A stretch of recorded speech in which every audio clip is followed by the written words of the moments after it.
Yeah. Yeah. We do 90, Anyway, 95. yeah.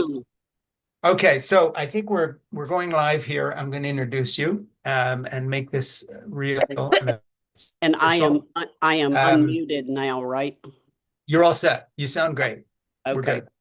Okay, this is In Conversation with Frank Schaeffer, and I am Frank Schaeffer, and we are live on YouTube, and then we'll be everywhere our podcast goes after that. My guest is Karen Elliott House, and Karen is an American journalist and former managing editor at the Wall Street Journal and its parent company, Dow Jones. In 1984, she was awarded a Pulitzer Prize in international reporting for her coverage of the Middle East while a reporter with the Wall Street Journal. Karen is the author of a book which I just finished this morning and I'm very excited to talk to you about, called The Man Who Would Be King, Mohammed bin Salman, and the Transformation of Saudi Arabia.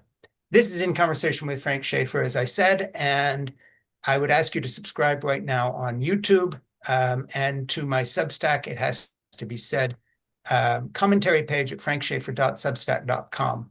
Okay, so I really did read the book. I enjoyed it tremendously. I have a lot of quotes to talk to you about. I was just trying to sort of locate, the kind of person you've been and make a comparison to other people. Of course, everybody knows the Wall Street Journal, and we know the Pulitzer Prize.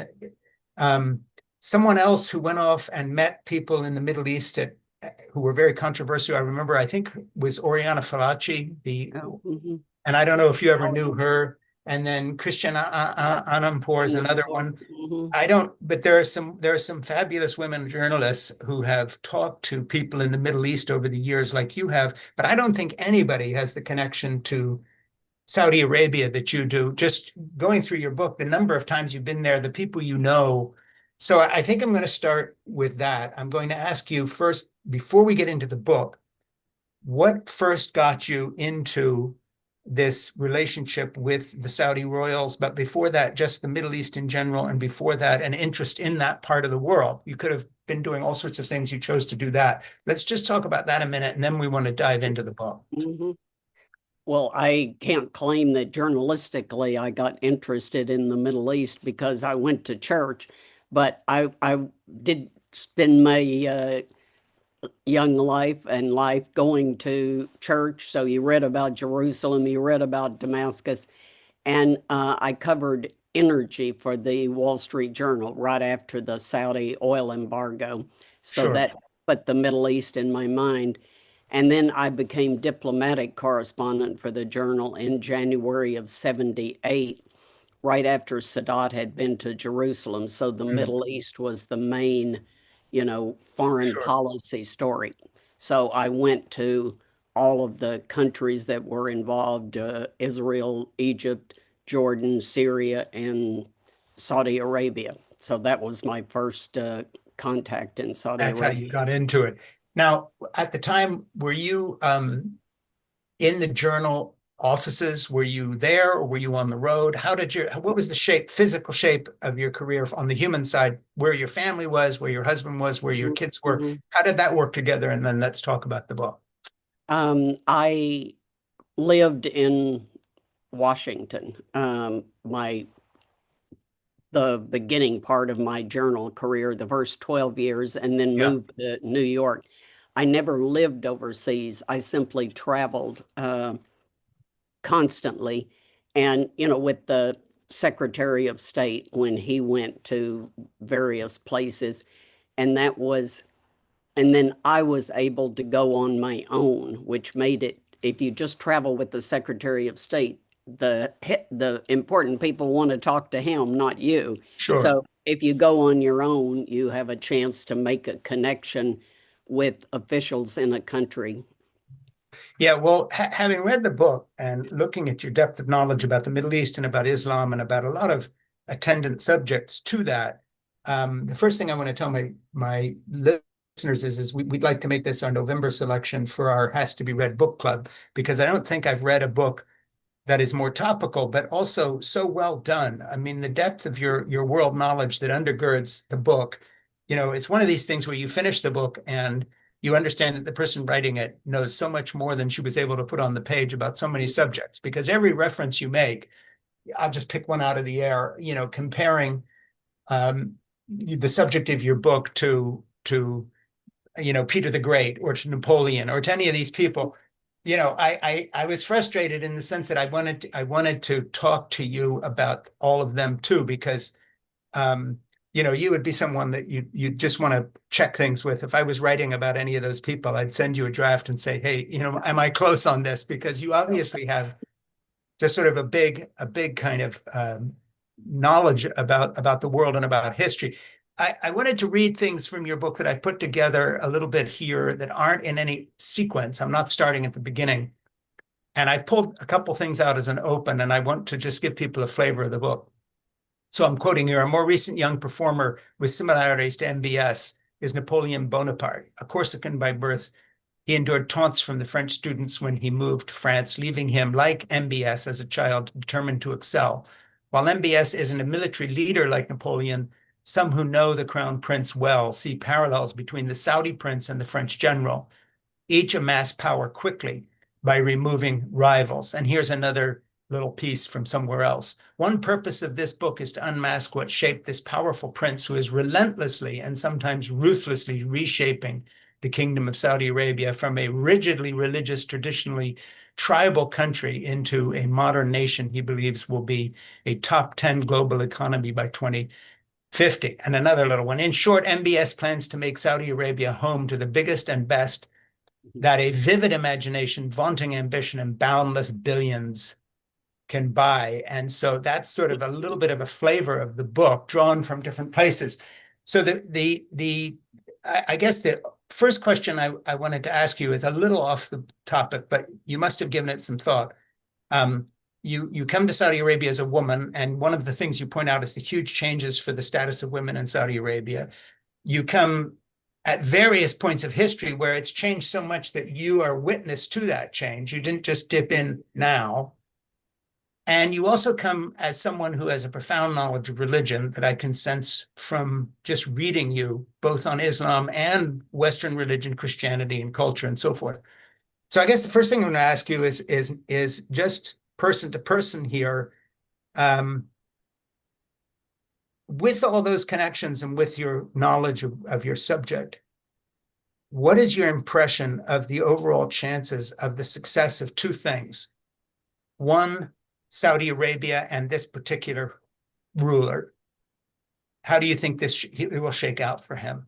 Not just his massive projects in the desert, but just the whole thing. Because he obviously is walking on a knife edge with the Wahhabis that could be resurgent any minute from now, terrorism and all the rest of it.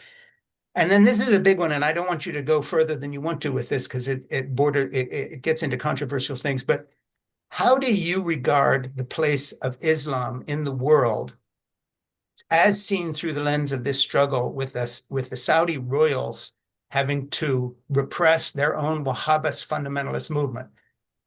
The reason I ask that, and then I'm going to talk much less, is that my own background is evangelical fundamentalist. Mm-hmm. And when you talked about him growing up in a culture where there's no movies, no smoking, no dancing, no nothing, literally that could be ripped from my own memoir about my evangelical Protestant childhood. Or mine. So let's talk about it. Go there. Tell me my father could have been a Saudi father. We went to the Church of Christ. He read the Bible every night. We had no TV, no telephone. We were not permitted to wear shorts or pants. We could wear sleeveless dresses, I mean, he still regarded that as decent, but no Sure. shorts, no pants, no dating. And he controlled, literally everything. The three of us, I was the middle of three children. Yeah. But interestingly, when I went off to university at the University of Texas in Austin, he said, if you don't like this, you can leave, which was the only time in my 18 years of hearing him where he seemed to allow failure was okay. In other words, you don't have to do this if you don't want to.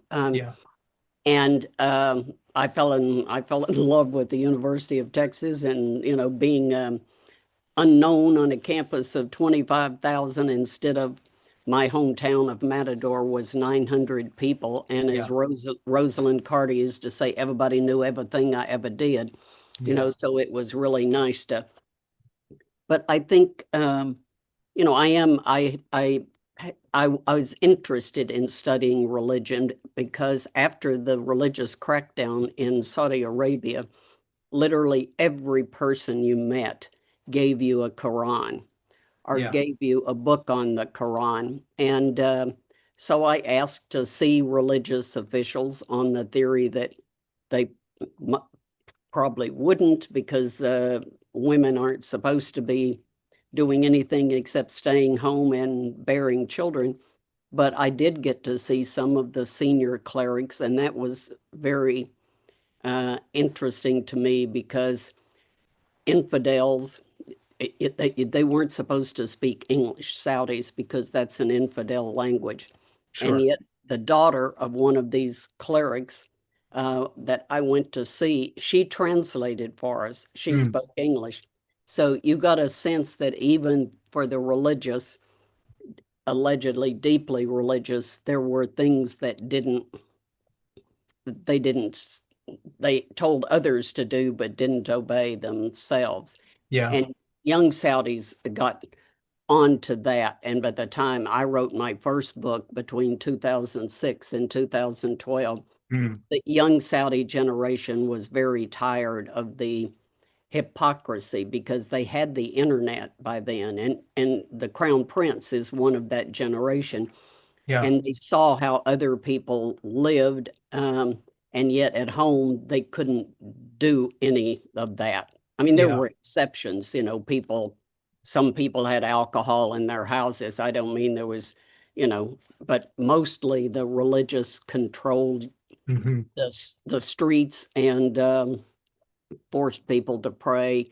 I was sent to my hotel for meeting with a Saudi man who the government had assigned to translate for me, Yeah. but we obviously were not related, so they took him to the religious police headquarters and sent me to my hotel. To your hotel, which was in the book. And of course, that's part of your earlier experiences there before the more recent interviews, I'm Uh-huh. imagining. So give a date on those early experiences that were during the time of a sort of a strict Wahhabist regime. Yeah, beginning in 1978, when I went there, I was taken to the oil minister's house. There were men Sure. and women at a fancy dinner. We drank alcohol.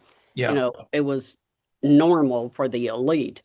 2 years later, that had basically been shut down after the uh, Saudis, a group of them, militants, attacked the Mecca mosque. Yeah. The royal family was afraid it was going to go the way of the Shah, so they uh, allowed the religious to say, here's the way you ought to live. Yeah. And their view was focus on the hereafter, don't focus on here and now. And MBS, the Crown Prince, has basically reversed that. Focus on the here and now, get a job, don't hold your hand out to the government, Yeah. and I'm going to lift the hand of religion and give you entertainment and a better economy, and free women to participate in that economy. And he's done that. He hasn't yet transformed the economy, Sure. but he has changed all the cultural, the entertainment to see men and women mixing in a restaurant still startles me a little Well, bit. and you were saying they were staring at each other as well, because Yeah, at the beginning that was so new for them. The restaurants had movable partitions to put yeah, between people, and right. then that all went away, and you witnessed that. That must have been Yeah. quite something. So let me get to the other part of my opening question here, which was, just I don't want, I'm not asking you who to make a prediction, but when you see what Mm. happened, for instance, in Turkey, that's now moving more toward an Islamist Yeah. regime Mhm. with Erdogan, and when you see what's happening worldwide, including the rise of the religious right here in America and Christian nationalism, so it's not just a Saudi phenomena. When I was a kid, you're old enough to know this. I grew up in a Christian family where the big threat was that the secular humanists are going to take over, and Mhm. Christians, there won't be any of us left. We're a small, little, pitiful minority. Yeah. Well, basically, we put Trump in the White House twice. So Hmm. we're not a small, pitiful minority. And in that context, I'm asking you this overarching question about your book before we get into more specifics. What chance does he have of surviving what I'll call a kind of a resilient fundamentalist Islam that also is very violent? And of course, coming out of a tradition that you outlined very carefully in your book about his father, his grandfather, his uncles, many of Hmm. whom were murdered, had their throats cut, Hmm. were disappeared. It just seems to me that a younger man who comes in who says, I'm going to change everything, liberate women, make entertainment possible, put the Wahhabis in their place, curb the morality police. He himself, he can have all the people surrounding him with guns he wants, but in Yeah, this context, how does he survive that? I think the risk for him is more a personal assassination risk. Mm-hmm. Right now, he controls the military, the National Guard, and the interior forces. They had, in a sense, three militaries Yeah, when his old uncles were alive, and they all kind of checked each other. yeah, He has taken control of all those. He has dared to do things that the previous king talked about, but never sure. could bring himself to do. He didn't have the courage. And for whatever, I mean, I think young Saudis say that MBS, the crown prince, um, understood that the religious were, not nearly as popular as their elders thought they were. Yeah, And so he just simply told they're still paying the religious police, but yeah. they are not allowed to go on the street and arrest people. Or whip them Um, or anything. yeah. Um, You talk about the fact that the youth, the young population there is something like 60% of the population. So mhm, in terms of the numbers, that looks good for him. mhm. Some of those young people are probably more conservative than he wishes they were. Yeah, I think the risk to him is that he makes a mistake like Napoleon made by uh, you know sure. invading Stalingrad and losing, or then trying to fight the British. Um, and I think that is the reason that he's not likely to recognize Israel anytime soon, because according to the polls in Saudi Arabia, 90% of young Saudis do not want to recognize Israel. Yeah, And so that is the kind of thing, if he he did it, faces. that could be a spark to give the religious a foothold to try to claw their way back. Otherwise, it's just, I think the risks are he's got obviously great security, but, his uncle, Sure. King, They all King, got murdered King too. Faisal, yes, Yeah. got murdered by a nephew. So it's, I mean, none of us have a Well, and one guarantee thing on that your what, book brings out very well that I guess maybe not general knowledge, because when you think of monarchy, you think of ancient, but of course, anybody who's seen Lawrence of Arabia knows this, and this is not an ancient kingdom. It's a pretty new thing on the block in terms of world history. This is not the British monarchy. yeah, this is the third Saudi state. This one Sure. was declared in 1932 Yeah. because the family was thrown out in 1888. Right. And he had Abdulaziz fled, came Yeah. back, conquered Riyadh, and fought a 30-year civil war to Yeah. subdue all the tribes again. But the monarchy itself, this Al Saud monarchy, in one form or another, has been ruling the country for nearly 300 years. Yeah. Yeah. It has been thrown out twice.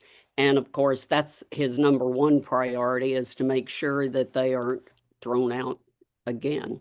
Yeah, one thing in terms that your book has many lovely twists and turns. One that just comes to mind, and then I'm going to get into my notes, I promise, is that I love the fact that women were getting non-religious educations because they were they were able to study, and so when he opened the job market up, Yeah. women had skills and you could hire them because they've been studying. The guys have Mhm. all been in various forms of madrasas doing the Quranic studies, in addition to which they're living on the subsidy of the government.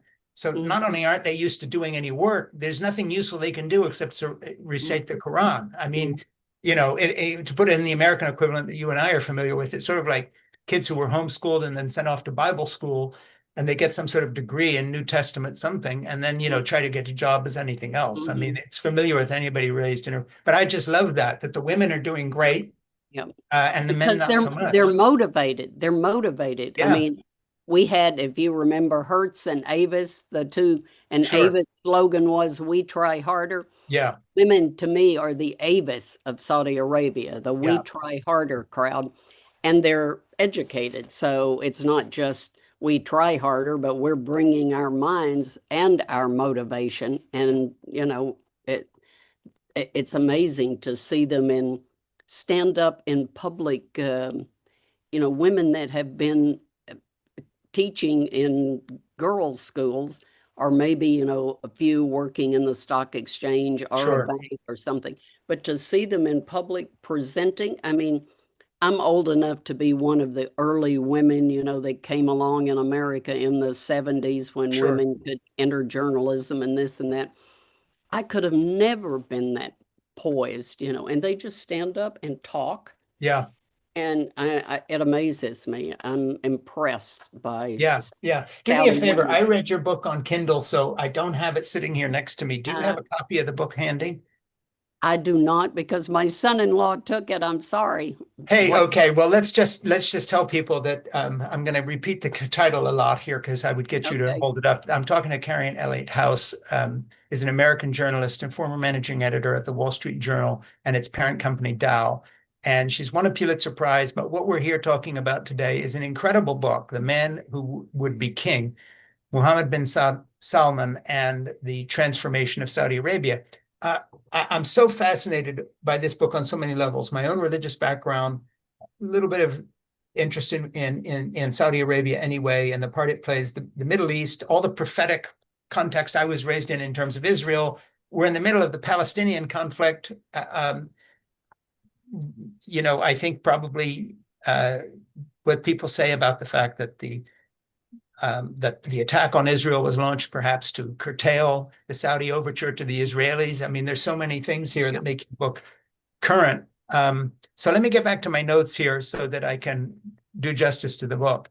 Um, Enter the new king and his 29-year-old son, King Salman, then 80. Now, this is going back in the history a little bit, was well known to Saudis, having ruled Riyadh province for nearly half a century before becoming the crown prince in 2013. But young Prince Mohammed was largely unknown to his countrymen. Yes, he was the sixth of his father's dozen sons, but who was he? So tell the story a little bit that you tell so well in the book about the unlikelihood of this kid Mhm. who's like many sons, many wives, lost in the shuffle, huge families. And all of a sudden, here he's ruling this country with an iron fist. So Mhm. give us a little bit of that story that is so well told in the book. Yeah, I was really fascinated by what had A, how did he get power, but B, where did he get the ideas he was promoting for this modern uh, Saudi Arabia? Because in my 40 plus years of going there, there was one old king after another.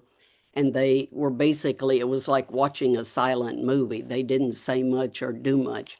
And he was suddenly, as I say, I think in the book, an IMAX movie on fast forward. Everything was happening. Um, and he, his mother, I think, is the one that really motivated him to you. I, she told him, he tells me, don't be an also ran to the first wife's boys. Get out there and make something of yourself. And so I think he was constantly, and as you've already said, a bit like Napoleon, he had a chip on his shoulder. Yeah, People didn't treat him with the dignity he thought. I tell in the book that he got a $500 a week allowance, and his other cousins, he said, got five 2000 five and thousand dollars a 5000. week. Yeah. So he felt, as I said, he sat below the salt. Um, so he was constantly looking for opportunity, but I think the opportunity that bonded him to his father was the two eldest sons by the first wife died within a year of each other Yeah, uh, in 2002. And so his father was grieving, and his older sons by the first wife were busy with their families. And Mohammed, MBS, was about, I think, 16 or 17. And so he began to stick with his father, go with him sure. places, learn and in, ingratiate himself. I mean, I think his father, I quote one of his friends, one of MBS's friends, when I asked him how did this happen, he said the the the falconer knows the best Knows the falcon, Falcon. Yeah. I, um, and that MBS was the best falcon in his father's yeah. brood. Hmm. I'm wondering in all your talks with him, and again, this is not strictly in the book, and we'll get back into the specifics. Um, but I'm curious because of your own sensitivity towards religion, if you ever had an idea from him, whether, and I know this will come off as a very presumptuous question, but whether he's a true believer. And I ask that because you have a page here that this really jumped out at me, given that recent history with the political Islamists. It's not surprising that MBS today sees Islamists as much, Mhm. such as the Muslim Brotherhood, as his major internal threat. That reminds me very much of the writing of more traditional evangelicals who now see the far right of the evangelical movement as more of a threat to the standing of their own religion, as in it's no longer about Jesus, it's about Trump. Well, similarly, the fundamentalists, and I'm just wondering if you could, imagine a journey around his head. I mean, does he really believe that Muhammad was the prophet? Is he a fundamentalist? Is he going along with it because otherwise you get killed? Did you get any sense of his own religious conviction, or is it all just politics to him? Yeah, I don't think he's definitely not a fundamentalist. Yeah, He does not talk religion constantly. For instance, as the um, cleric I went to see, as the who mullahs do. Yeah, daughter, yeah, and but I think if you grow up in Saudi Arabia, you are religious. I mean, it's still, despite his modernization talk and plan, it's still a very conservative society. I yeah. mean, last time I saw him, I was wearing my black abaya, and he shook hands and said, motioned me to sit down, and then he said, you don't have to wear that. Yeah, I read that it was very interesting in the book. And I said, I know, but, and then just got right into my questions. But, um, he wants people to be um, more open Sure. and welcoming to other people. Yeah, But I don't think that means that he's not towing the line. religious and doesn't respect religion. I mean, he doesn't when you're talking to him. I have had other people I talk to in Saudi Arabia when it's prayer times say, "Excuse me," and they go and pray. That Hmm. used to be fairly common. Uh, he does not do that now, and I don't think any minister I've seen actually in the last Yeah. um, you know 8 years has excused himself to go pray. So I think it's kind of acceptable um, to to be religious, but not to wear it on your sleeve, At all as the my time. mother would say. Yeah, I mean, I'm going to ask you a couple of related questions because, when you talk about the murder of Khashoggi and so forth and so on, and you have quite a big section on that. And obviously, MBS got quite a bad reputation after this happened, and we all, the West, Biden, other people kind of cut him off, and so forth. But when I finished your book, I was wondering if Karen Elliott House, are rooting for him in the sense that the alternative, whatever you think of him, it would seem to me that it would be in the interest of Western democracies that he succeed.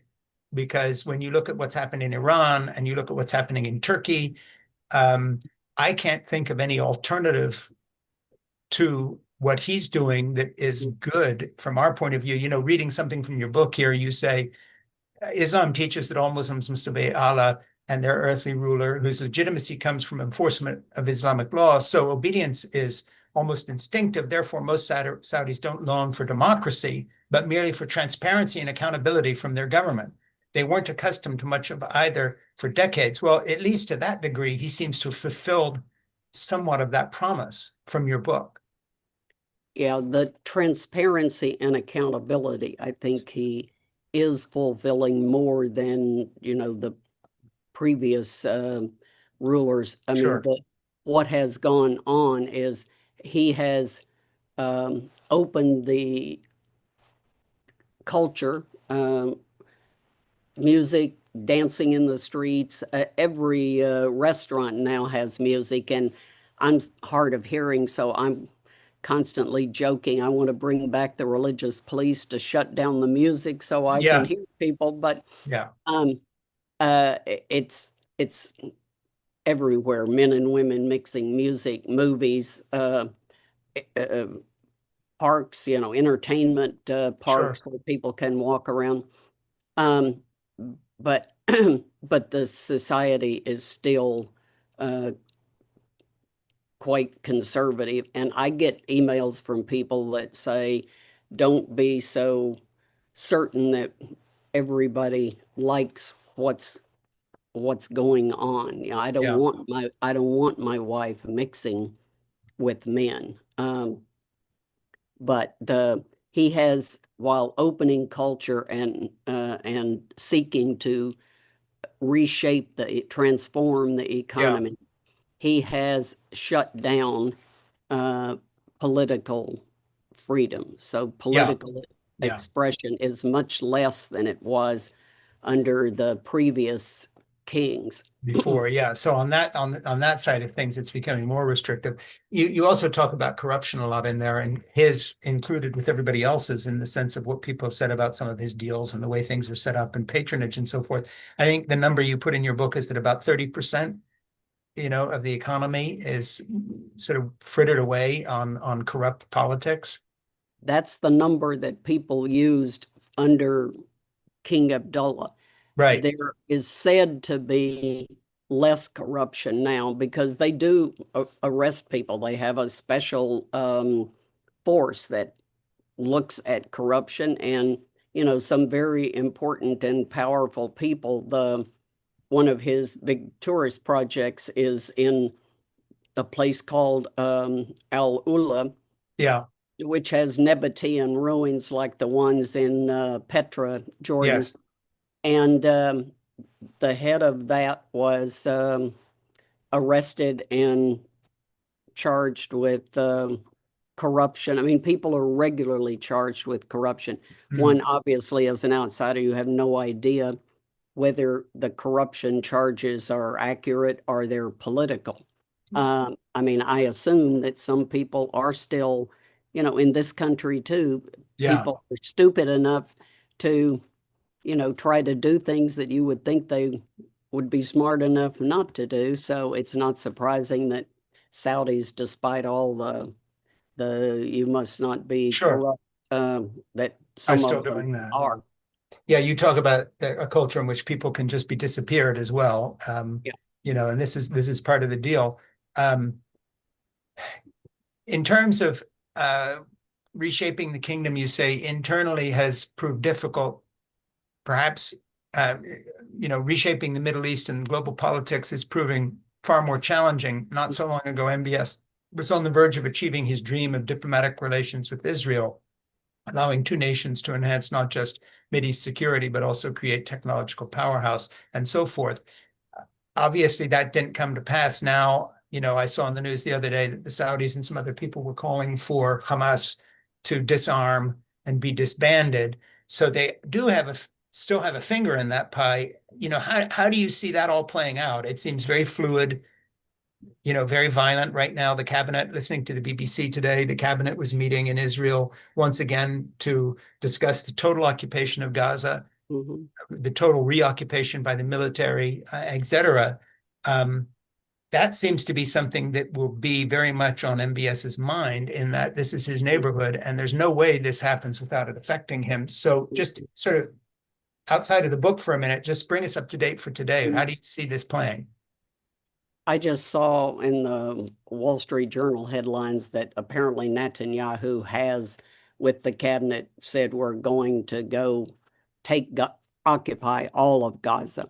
Yeah, So that obviously is not happy happy news to the Saudis, because again, he cannot, in my view, he cannot or will not.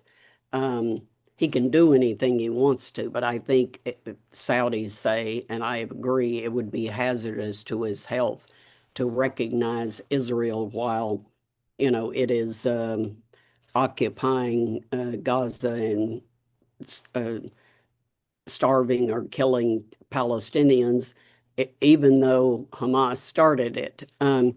So I think it's what they seem to be trying to do is build with the French and the British and others, build momentum yeah. for the creation and international recognition of a Palestinian state.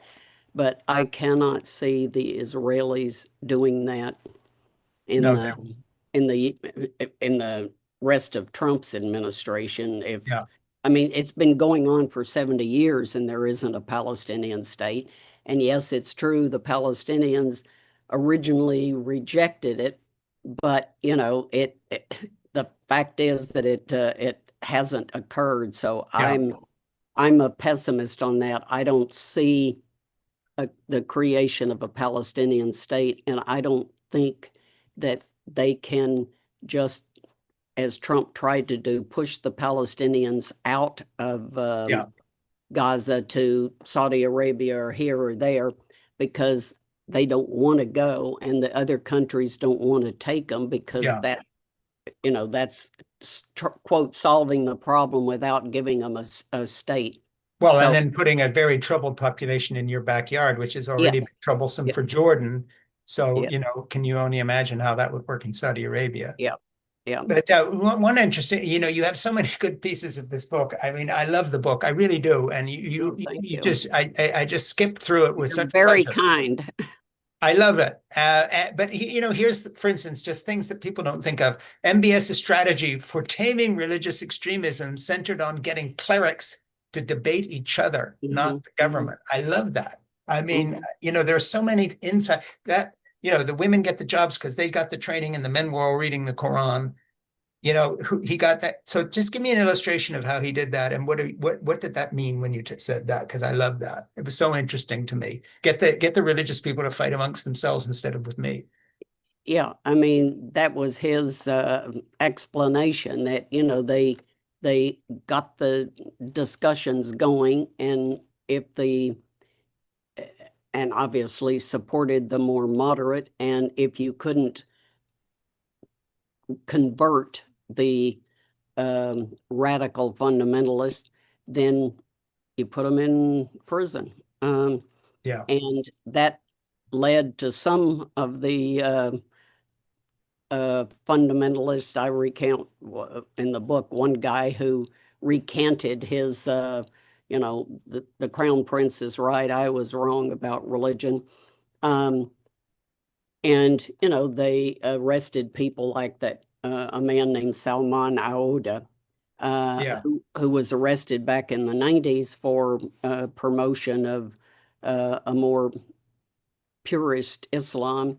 Then he kind of moved to the middle, and MBS rearrested him anyway. And he is honestly the most charismatic man in Saudi Arabia, with the exception of the Crown Prince. I yeah. mean, the So, Crown Prince is very charismatic, intelligent yeah, guy. And this Salman Aouda is, I've visited him several times and his family, and, he's a really, really intelligent, and his eyes are very Mm. engaging. He's not, most Saudis don't like to say much or ruffle feathers. They just Yeah, want to yeah, blend in. And the Crown Prince does not want to blend in. He wants to stand out, which is one of the things I found intriguing at the first time I met him. And that's what made me go back and say to him, I would really like to write about you because you're a cardboard cutout. Your picture is sure. everywhere, but nobody knows you. And I would like to describe you as a man in full, Yeah, talk to yeah. me. Um, and he didn't say yes, he didn't say no, but he kept talking. And then eventually they agreed to put what he said on the record. I mean, they said, "Where's your book?" And I said, "I can't write a book about somebody I can't quote." Yeah, I yeah. mean, all of these conversations were not for attribution. So they took They my allowed you. How notes many and conversations altogether was that? And just give me the evolution of getting so much access, because that's so unusual. um, well, I met him the first time in 2016. Yeah. And he had just, that was January, so it was right before he announced Vision 2030. But he told me in that conversation he was going to do it. He told me he was going to create Neom, the big A area hundred in the mile long airport. building. That's the line, but the That's the line is line. in Neom. Yeah. So yeah, and he's perfectly happy to tell you stuff because I guess he was testing whether I was trustworthy, but at any rate, then the next time I saw him was in 2017, and that's when I asked him, "You're a cardboard cutout, would you talk to me?" Um, and 2018, 2019, finally in 2019, he said he would talk to me on the record in 2020, but COVID came. So, Sure. And you but said in a way, COVID gave him a little bit of a breathing space too, yeah, because then yeah, he had an excuse for not being quite so yeah, public. for not being public. Yeah. Yeah. So I saw him in all, I think, 7 times, and probably most of them. One of them was 30 minutes, but most of them were several hours because Yeah. Yeah. he tends to meet late at night.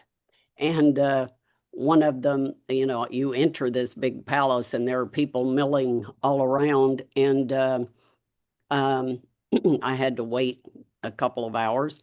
And then when I got in, I stayed 3 hours. And the next day, I was flying to Al Ula to a gathering on a plane with some of his ministers, and one of them Yeah. said to me, "Your name is Mud." And I said, "What did I do?" And he said, "We had to wait while you were For in you. there, Yeah. and then we just got in after you." And Yeah. we talked to him for 3 hours, and we just barely got home in time to shower and get on this Turn around and get plane. out.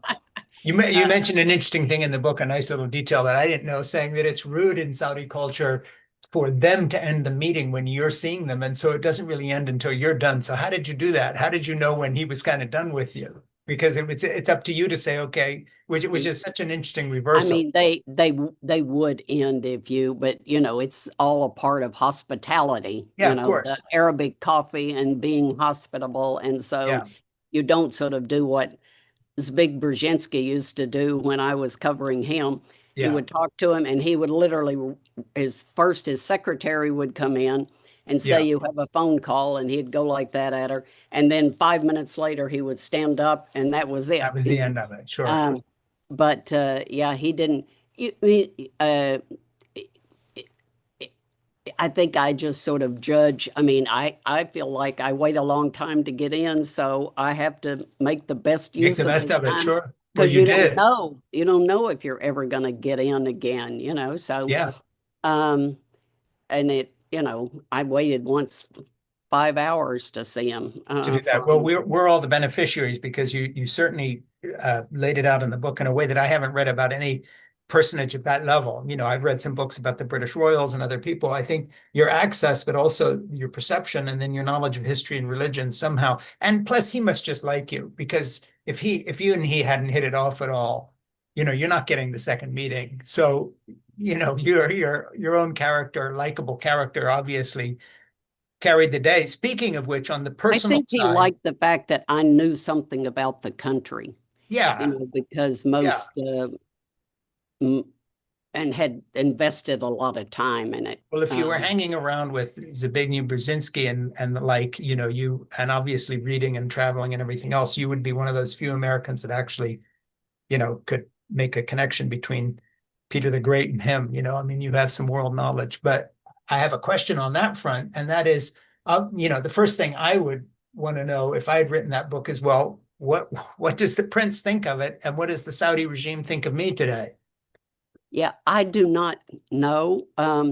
You have to deduce that. When I was a reporter for the Journal covering foreign affairs in Yeah, Washington, if you wrote about the Saudis, if you wrote about Israel and they didn't like it, your phone would ring the next morning. You'd get 3 phone calls from people about what you did wrong. yeah, You would write about the Saudis and nothing. And then the next time you saw them, yeah, they would politely hint that you could have done better. yeah, You would have to say, well, what was wrong with it? What do yeah, you mean, et cetera. yeah, They're not public complainers or yeah. private complainers. But I think, I sent him an autographed copy of the book. Sure. And the guy who had worked with me called me up and said, we want to give this book to the Crown Prince, but we want to translate your comments into Arabic, but we can't read them. So Yeah. I said, oh dear, well I'll write a new one and I'll write it more carefully and send it to you. So I think, and I think that they are okay with it. Yeah, because they couldn't read your handwriting. Yeah, well, I did send him. I read it. I typed it for him, and he sent it to him. But I think there were several articles in the Saudi press, which Yeah. is the real clue, that were very long and positive. Well, that's good So, because you don't pull your punches, but that actually indicates something good about the regime because, if you had written this book, say, about Putin and had been as honest about yeah, the people he had murdered or what happened to this or that person, you might not get out of Russia, let alone mhm, yeah, let alone have them sending you, reviews from the local press that he controls. That's a really interesting thing. I want to, because for someone who hasn't read the book, and by the way, everybody, this is our offering in November. It's a tremendous book. I mean, it's just a great book. But for anybody interested in history or the Middle East, or anybody who thinks that we ought to know more about the relationship of Islam to Christianity, or whatever it may be, however your point of entry is here, this is the book for everybody. I loved it. This is one I will give for Christmas because it's just such an informative and good read. I really love this book. mm, Um, that said, that's an interesting point you're bringing up, which obviously can't be in the book. And that is the reaction to the book by the Saudi government controlled press is yeah. I don't. favorable. That kind of shows an openness I wouldn't have expected because you're pretty tough on him in some places. Yeah, I don't think that, I mean, I tried to be as, I didn't try to make him a Satan or Right, savior. I right. tried to describe the issues he's dealing with, the way he's dealing with them, the way Sure, people look at it, et cetera. But I think he is, I think he's very confident. He's not at all regal. He's just kind of man to man. yeah, sure. He doesn't put on airs. He does listen. Um, and so I think, he understands that he's not, I mean, certainly after the Khashoggi affair, he must understand he's not going to get that it's going to be praise only that he gets. Sure. So I think he is perfectly, when he makes a decision, he's prepared to take the consequences of it, and that he has enough realism. I don't know if that lasts because, all people that the more power you have, the Yeah, of more you course. do want to be elevated. But I think he's been in the trenches fighting to get the power, and Yeah, he's in the trenches using the power. He's not yeah, just delegating, he's yeah, down there doing. So there may come a time when he will be less open to frank analysis of him, but I think he's, I do not know, and I say this in the book, I do not know how self-reflective he is or how much his ministers, dare to really deliver the truth to him if they think sure. he should hear something. Well, and But I think your observation about what happens to people in power is so astute because you've been around people who have been in power for your whole life as a journalist. So you see what happens to people. We've got one right now with Donald Trump, who is already comes into office already himself, but then, all that power and the fact he's gotten away with so much has not improved his character or his ability to do when I things. was when You I see, was at the Journal, we once had, excuse this interruption, but Maggie Thatcher yeah, uh, in the morning, British Prime Minister, and I believe the Salvadorian Prime Minister in the afternoon. yeah, And Mrs. Thatcher, her aide never said a word yeah, until she couldn't remember the name of a town, and he supplied it. yeah, The other lady, her staff just talked constantly while she was trying to talk. yeah, yeah, I mean, so different, but Mrs. Thatcher, did not brook interruptions, I think. So it will be interesting to see over time yeah. how he develops. How did writing the book, sort of two questions, a big question, how has your career as a journalist kind of changed and shaped you as a human, having grown up in that very pietistic evangelical background?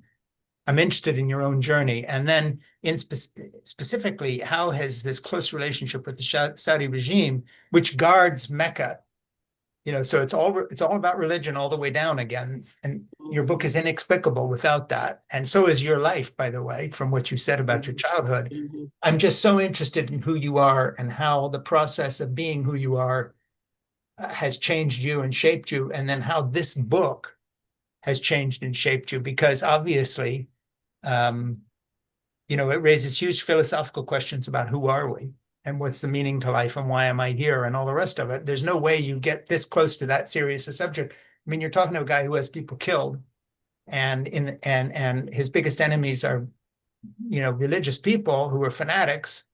And we're in the midst of all this in America, but then that's your background. And then on top of that, you've spent your whole life, talking to powerful people who can do things to other people. I'm just so interested in how you view the human condition and who you are in the middle of all this. Like, who have you turned out to be? I honestly think that one of the things that worked for me as a journalist dealing with powerful people is growing up in Matador, as I said, Mm-hmm. population 900.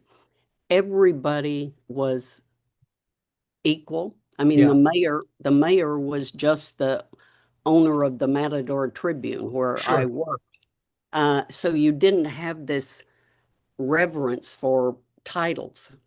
Yeah, And I think that's a really good thing, so you're meeting the crown prince, but he's just another human being, yeah, a good one or a bad one, but he's just a human being. He doesn't, he's not up here. right.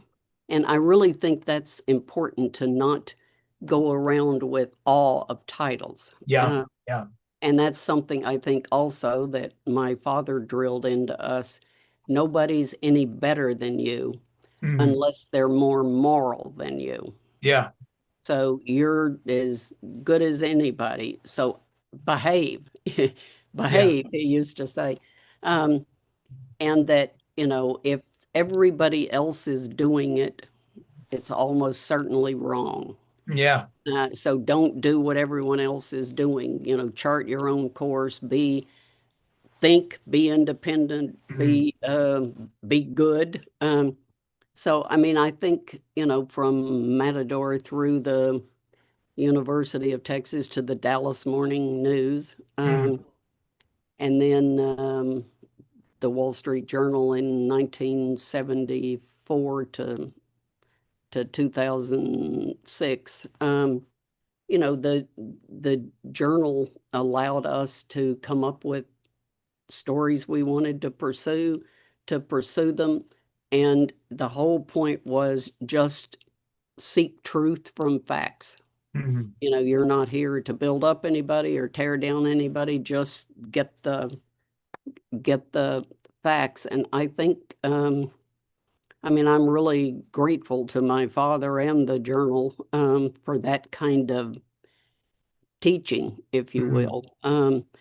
And so I think it allows you to deal with people. And if you find yourself, and I never did actually in Saudi Arabia, being pushed this way or that. And once in Syria, I wanted to see Hafez Assad, the father of the guy that just got thrown out.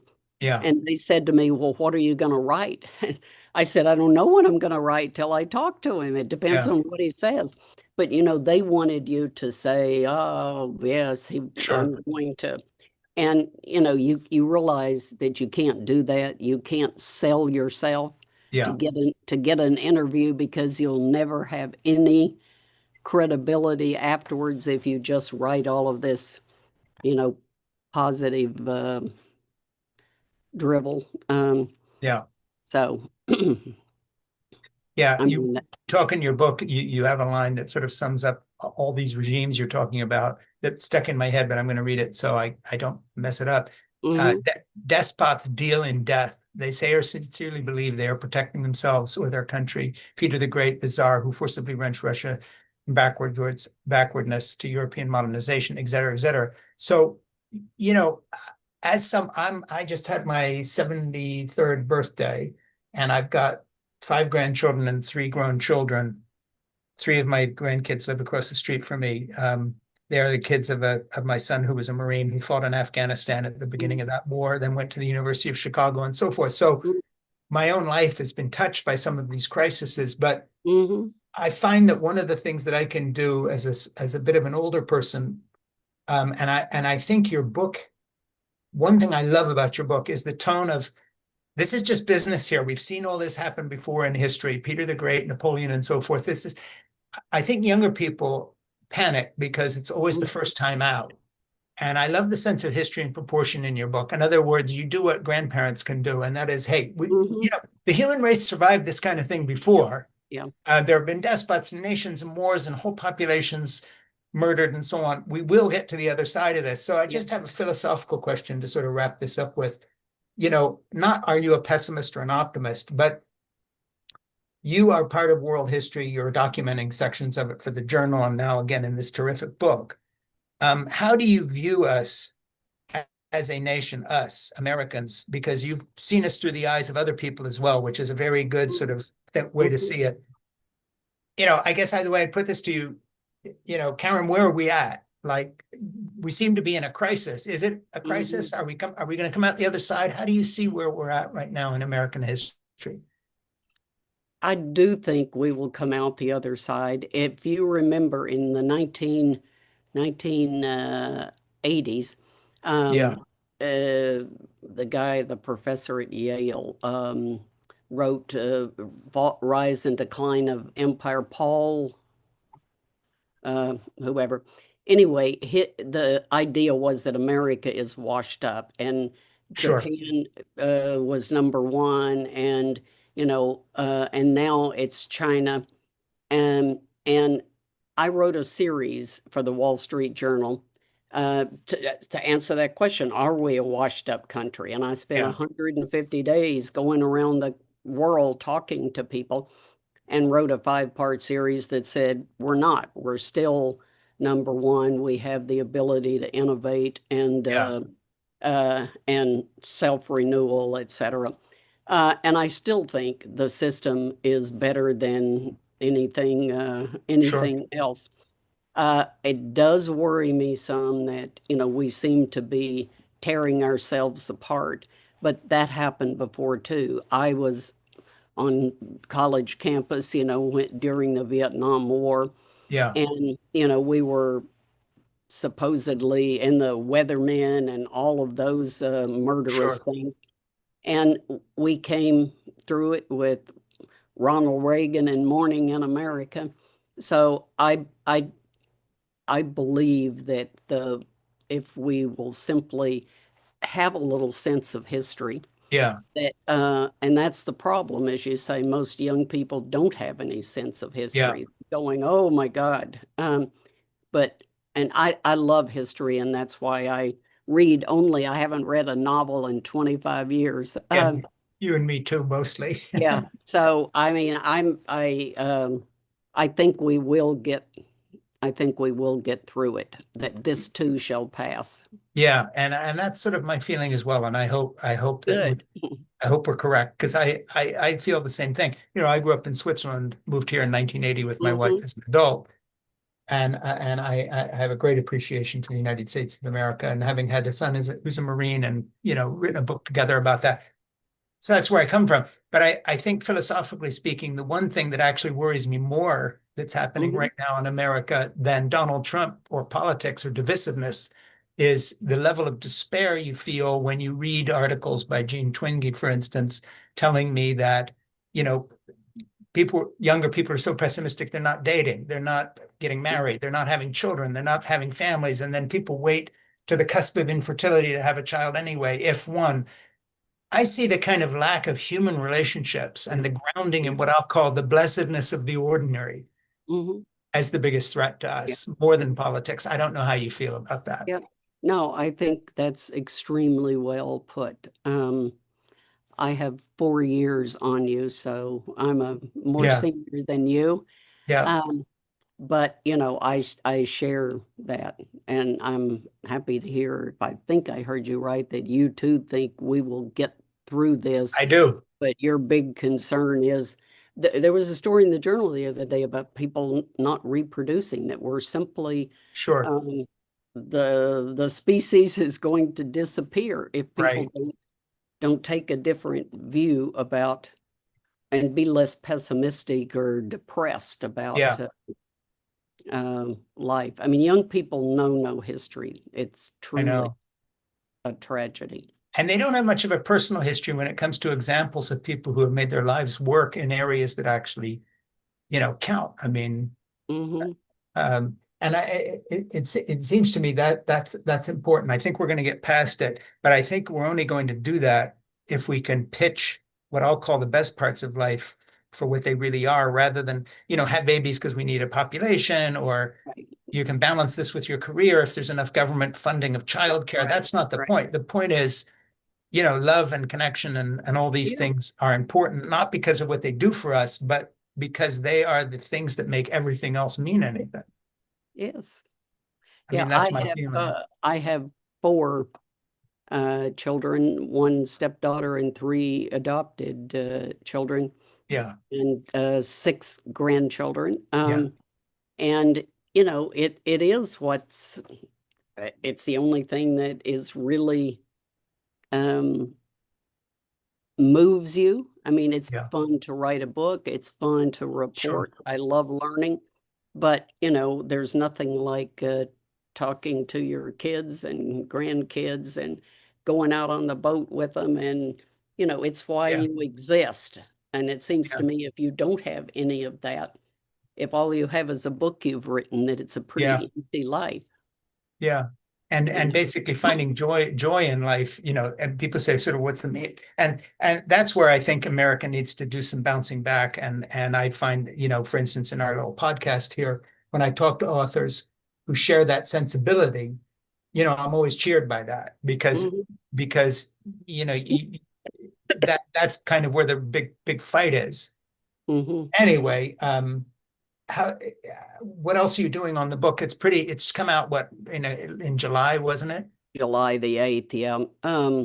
I'm speaking to some councils on foreign relations, Yeah, and I've done some TV and some other um, podcasts. And for me, talking to people and what they find interesting or what they Yeah, want to know is very, the kind of thing. I'm going to go to Saudi Arabia again in October. So you good. go with the things I want to know, and in the back of your head, all the other things that have been put in your head by Yeah. talking to people like you. Yeah, well, I really have appreciated this so much. I just want to thank you for the book. It's Oh, tremendous, and it filled a huge gap in my mind and has changed the way I look at MBS in the sense that you've given us a whole person. So you have succeeded in what you tried to well, do. thank you. Yeah, I Thank really you. believe it. Hey, I have a small favor to ask. I'm going to sign off here. Stay on Uh-huh. a minute or two longer and talk to Yep. my producer, Ernie, for Yep. two reasons. First, we want to be able to promote the book properly with all the links, so give them the information. Secondly, I always ask my guests a question, and that is, if there's some guests we should be talking to that we may not have thought of or know of, please give a suggestion to Ernie and say, look, given the conversation I've just had with Frank, have you thought of talking to so and so? Doesn't have to be a famous person Mhm, mhm, or a journalist. It can mhm. be someone who's done something interesting that we need to know about. So Yep. if you think of anybody, pass the name on to Ernie Okay. Okay. if you'll Thank stick you. around. Hey, and good luck with everything. Safe travels. I hope the book is a smash success. I'll look for it on all the bestseller lists because this is like a monumental job you've done and a unique. Nobody else has talked to the prince like this. I don't think Yeah, his own well, people spent as much time. You've probably had more time with him than his kids up to this uh, point. thank you. Thank you. It was fun. Yeah, this was Nice, great. very nice to talk to you. Well, me too. Me too. We're, such a pleasure, such an honor.